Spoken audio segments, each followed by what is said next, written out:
Hi, it's Dwyer. GamblersAdvisory.com, a free site. BettingAngle.us, a free site. Today is Friday, June the 28th, 2019. Let's have some random sports talk. First, a couple of picks, but remember, the opinion you should follow should be your own. Just consider this video to be a second opinion from a complete stranger online. In baseball, I like the over 8 runs in the Texas versus Tampa Bay game today. Again, over 8 runs in Texas versus Tampa Bay. I also like Washington laying a minus 150 over Detroit. Again, Washington minus 150 on a money line over Detroit. Let's just talk randomly about some developments in sports. This morning, Stephen A. Smith indicated that Kawhi Leonard, who doesn't seem to have an emotional awareness, at least not in my opinion, right? Kawhi Leonard apparently is seriously considering joining the Los Angeles Lakers. Now, all I can say is you've just won NBA Finals MVP, and you just delivered to Toronto the first NBA championship outside of the United States, right? Marc Gasol has indicated that he's returning. You have a fan base where there are people outside hours before the game in Jurassic Park, right? Whether you're playing in Toronto or whether you're playing on the road. Toronto is also a global city with more people than Chicago. Now, with all of that going for you, given that you're a free agent, and you could easily say, hey, if you guys pay me the max but give me a player option to leave after a year, then I'll stick around to try to defend this title. I'll stick around simply because this means so much to this community. Right? Seems to me that a lot of guys would make that decision. They would understand that even if you got family in Los Angeles, you yourself would rather be in warm weather, you want to hang around your friends, this is an opportunity, and by chance the Lakers and the Clippers both have salary cap space, right? Even if you have all of that happening in the background, it seems to me that you would realize that you're an icon right now in the city of Toronto. You mean a lot to them. As much as you love your family, you can't ignore your situation, their feelings, what it means to the NBA. Well, apparently Kawhi Leonard is the kind of guy who goes outside of that. It's not just LA he's meeting with. And I think the people in Toronto understand you really can't compete with the guy's home. Right? People will forgive you if you leave town to go home. Right? But you mean to tell me that Kawhi Leonard is also going to interview with the Philadelphia 76ers? Folks, that's not home to him. He's not from Philly. What's he doing? Trading in a championship NBA team that comes back from an 0-2 deficit against the Bucks, wins 4 in a row. He's going to trade in that. He's going to trade in the memories of him beating Philly in Game 7 on a closing shot by him. He's going to trade that in to do what? Stay in the East on a different team? Forgive me, but Kawhi Leonard just doesn't strike me as, to paraphrase a saying, the most empathetic tool in the shed. Right? This guy seems clueless. Does he not understand that basketball is entertainment? Does he not understand that you have some lifelong Toronto Raptor fans that for all the money in the world, a guy like Dre is not going to root for a different team? Right? I mean, understand, there's loyalty there. It's beyond money. And this guy is going to be interviewing with Philly.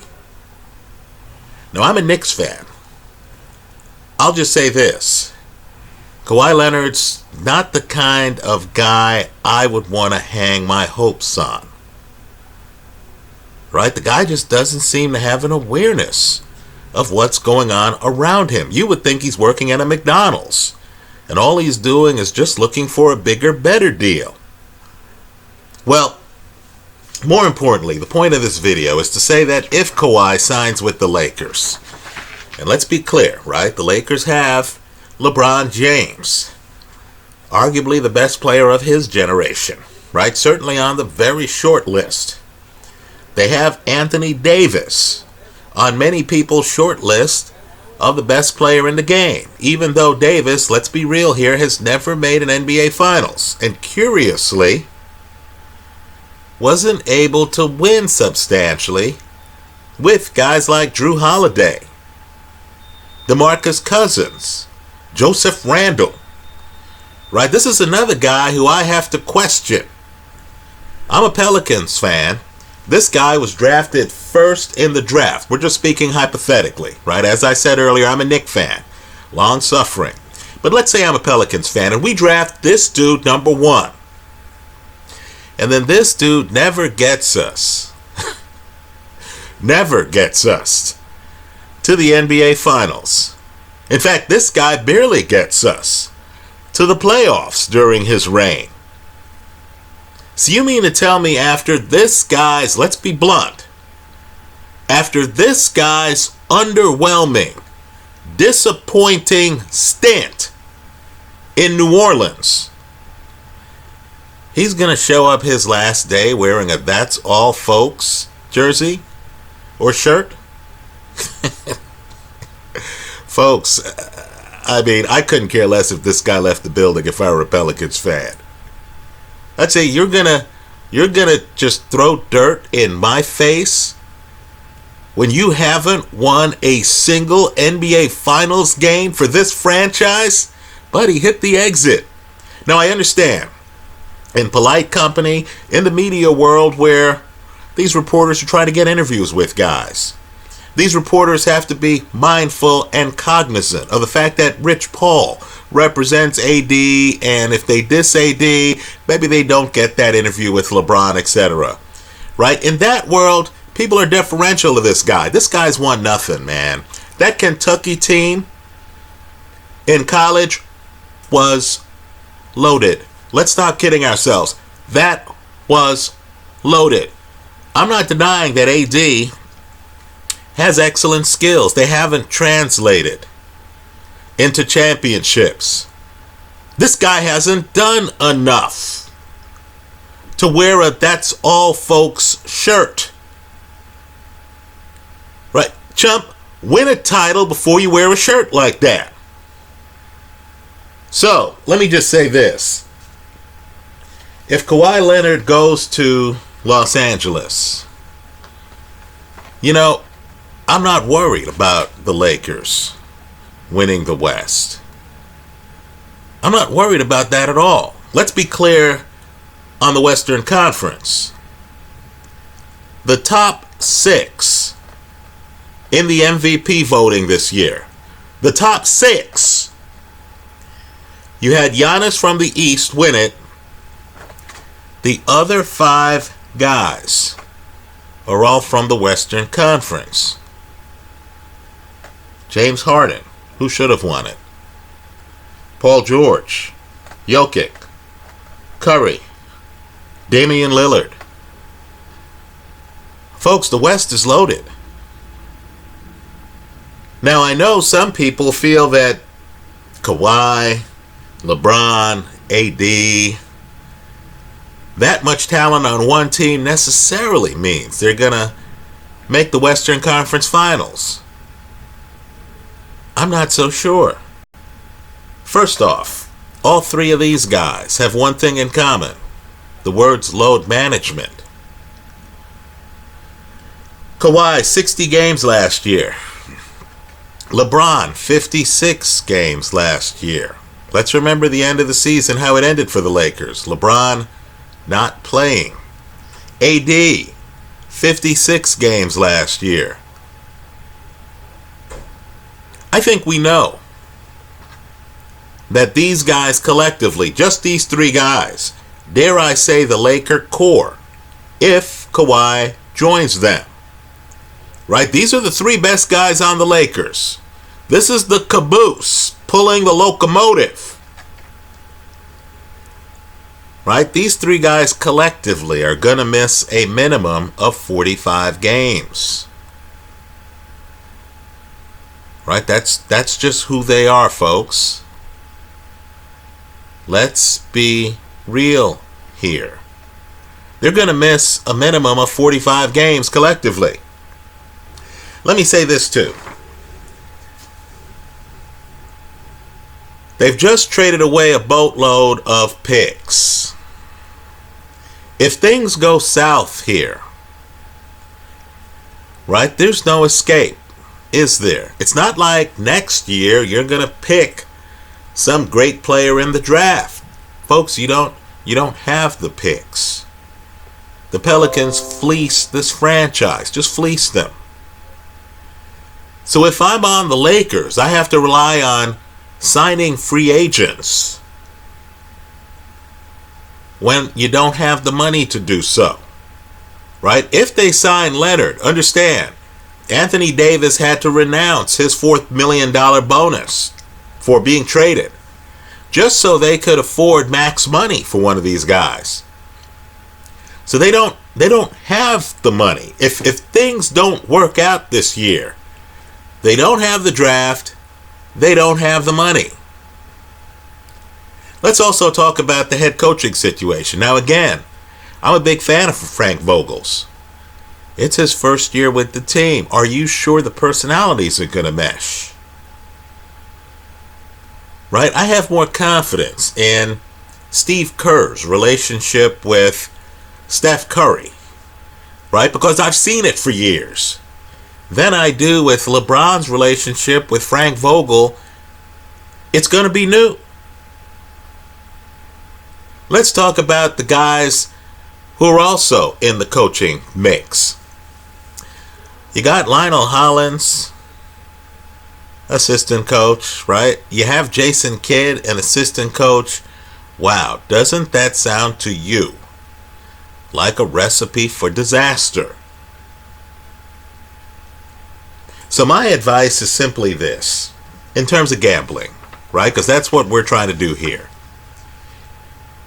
The day you hear Kawhi Leonard has signed with the Lakers, if it happens, and it would be a huge mistake, he'd be turning his back on really the kind of opportunity few have, right? Being the icon for the Toronto Raptors after winning a championship. But if the guy is that lost, if he's that self-involved that he just can't see all the love and opportunity that Toronto provides, right? The day Leonard signs with the Lakers, just wait for the over-under to escalate, because they'll have that number in what? The high 50s, if not the low 60s.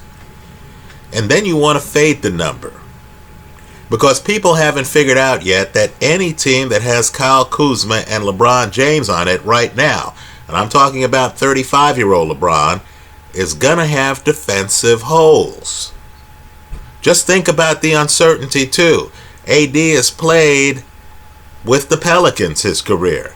Now he's in LA. Now he's a kid in the candy store. Are you positive that his game is not going to experience any turbulence from the new situation? Right? Understand too, everyone's your best friend in the off season, because you're not losing games. You're just living on promise. You remember all the goodwill we had last summer when LeBron joined the Lakers, apart from the people who were defacing LeBron's mural around town? You remember the goodwill? People said, oh, the Lakers are back. Right? You remember all that? Where was that at the end of the season when the Lakers missed the playoffs? wasn't the team in such turmoil that Magic Johnson just up and quit? Right? There were some harsh statements. We can try to forget them now, but there were some harsh statements made about Rob Pelinka. Weren't there? Well, as gamblers, we want to profit from all that. So when if Leonard signs with the Lakers, and there's a lot of goodwill and a lot of delusion, right? Summer delusion, off-season delusion taking place, just watch the number on the win total escalate and then fade the Lakers, right? If it touches 60, you need to rush to your casino to fade the Lakers, right? The public doesn't seem to realize that none of these guys wants to play 80 games, right? None of them. I'm telling you, I've seen guys look completely healthy into their 30s, right? Where you look at a guy and you say, man, Kobe's in such great shape. He can play forever. Up! There's that injury, right? You see Shaq and you say, man, Shaq will always have size and coordination. Oh, his body started breaking down. I'm just telling you, that's what Father Time does for you. Last year we said, LeBron's like Michael. He's always playing around 80 games a year. This guy's a workhorse. Oh, there goes that groin injury. Then you said, well, LeBron will be back in 5 days, 6 days, 7 days, 2 weeks, 3 weeks, right? The guy was out a prolonged period of time. You're just one more pulled groin away from us questioning whether LeBron will ever be LeBron again. Right? Let's remember, too, when he came back, there was a video going around on Twitter of Kyle Kuzma pushing LeBron toward his man so LeBron could play defense. Right? Younger guys there clearly realized, hey, LeBron, who, has been on the all-defensive team in the past, he ain't there now. Right? So, fade the Lakers. Let me just close by saying this. Mark Twain put it best. He said, history doesn't repeat, but it rhymes. Right? Now, years ago, we saw Karl Malone win the MVP over Jordan. Jordan was so good, folks, that we got tired of giving Jordan MVPs. So Karl Malone beat Jordan, I believe, a couple of times for the MVP award. And you were looking at the guys, you were saying to yourself, how could this happen? Right? Isn't MJ light years beyond Karl Malone? In fact, let's go further. I remember I watched an All-Star game once, and Jordan, first time in history, throws down a triple-double in the All-Star game. And then, of course, they told you that Glenn Rice was the All-Star MVP. Right? I believe there are a few athletes out there. Tom Brady has a Super Bowl where statistically he has the best Super Bowl for a quarterback in Super Bowl history. Nick Foles was the MVP. Right? They not only bypassed Tom, they gave it to a guy playing Tom's position. I know people are going to say, well, he was on the winning team. I believe Tom had over 500 passing yards that game. Right? You think of Tom as a dink and dunker, and then you see Tom out there, and he is your mad bomber with accuracy. Well, Jordan was that way. You're watching Jordan. Some people will tell you things like, oh, Jordan was a ball hog. Then you're looking at the assists, and you're saying, gee, how's that even possible? Right? You hear all Jordan was this, that, and the other. Then you're looking at all the all-defensive teams. Well, let's talk about what happened this year. Understand, Giannis, great fellow, right? Makes for a great narrative. A lot of people want to see these small market teams like the Milwaukee Bucks do well. Right? It's a Bucks renaissance. And there's nothing like hard work. Giannis looks like a hard worker, right? 12.5 rebounds a game. You mentioned assists. Here you have a rebounder with 5.9 assists a game. 27.7 points per game. Well, I'll just say this. I hope people appreciate the fact that when it comes to win shares, one of these analytics, James Harden has had the highest win share total in 4 of the last 5 years. Right? I can look at Giannis's fine numbers. Wow, he gives a good interview. He's a young guy. You know, we want to make sure young people aren't slighted. Okay, great. But understand, Harden this year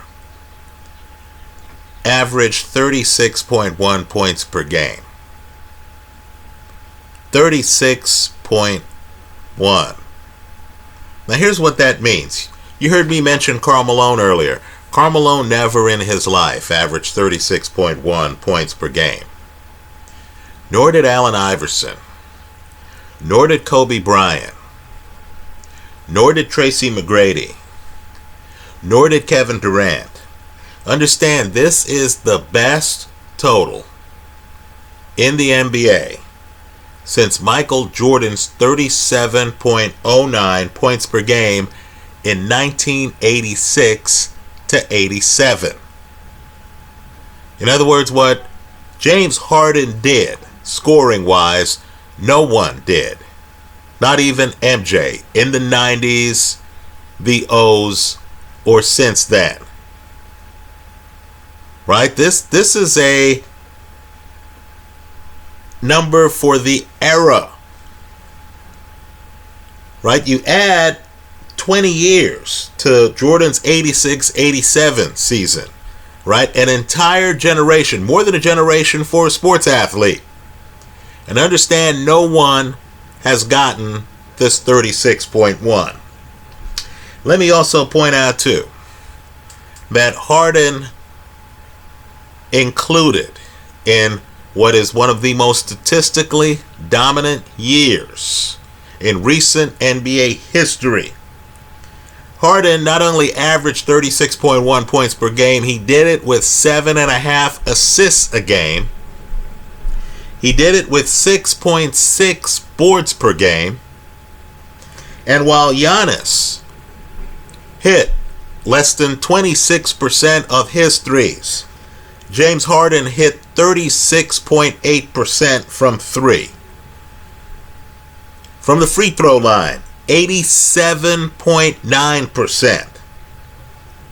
In terms of win shares, he got a 15.2. Folks, if you know win shares, that's jaw dropping. So I understand. Many people just don't like Harden. Right? They feel that he flops. They feel that he is too ball-centric, that he has the ball in his hands too long. His game isn't a high-flying slam dunk MJ type of game. Right? He doesn't look as coordinated as MJ or Kobe. All right. Folks, he's dominant. This MVP voting is an absolute farce. Right? It's a farce. Harden just had a historical season, not the fine, very good season Giannis had. No, he had a historical season. Right? Think about it. If we go another 20-odd years, we might never get back to the 36.1 points per game that James Harden just threw down. I mean, how does a guy average more than 35 points a game, have his point guard out for a period of the season, right, and not win MVP? It's simply remarkable to me. Right? So for those of you who remember the disbelief when they announced Karl Malone as the MVP over Jordan, folks, you're in that period again with this MVP voting. Anyway, that's how I see it. Let me hear from you. I hope you leave your comments in the comment section of this video. Thanks for stopping by.